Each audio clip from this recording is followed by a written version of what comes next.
والله احنا هاي شغلتنا شغلة الكراسي والقفاصة، يعني هي تتكون من سعف النخيل. شغلتنا يعني احنا شغلة هي مستوردينها من اهلنا، يعني من السبعينات احنا جينا لبغداد. يعني احنا سابقا مو ببغداد، احنا من الجنوب وجينا سكننا ببغداد، والشغلة هاي اشتغلناها هنا ببغداد. سابقا كانت اكو منطقة اسمها ديالة هم مشهورين بيها، فاحنا هنا ببغداد بسوق الملحالي. هذا السوق يعني قديم، يعني من السبعينات احنا نشتغل كراسي واقفاص وقنفات.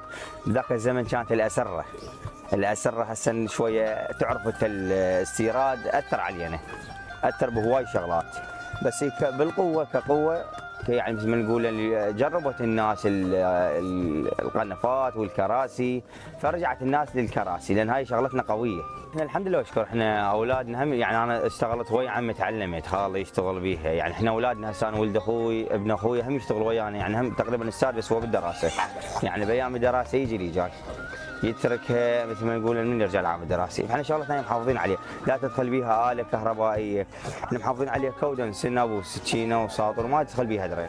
يعني هو السعف احنا متفقين ويا واحد يجينا مقشر كامل ومجرود يوصل لي جاي، احنا تبدا العمليه مثلا حسب الطلبيه، حسب الطالب مني من كراسي وقنفات، يعني حسب. هسه احنا هذه المطلوبه من عندنا قفاصه مال بلاول، هاي القفاصه فكميه كبيره طالبها من عندنا شخص يريد يصدرهن، فاحنا تقريبا صار لنا 10 ايام نشتغل بهن. فالمرحله الاولى يبدا التفصيل يعني قبل يوم، ثاني يوم نبدا نقعد هيك. هسه احنا دنا من البارحه مفاصلين، ليش؟ لان السعف اخضر، احنا لا عندنا اله كهربائيه ولا ماكينه، احنا شغلتنا يعني تعتمد على الحديده، على السنبه، على السكينه، فما عندنا اي اله، ما عندنا، يعني الشغله كلها حرفيه، كلها يعني عمل يدوي.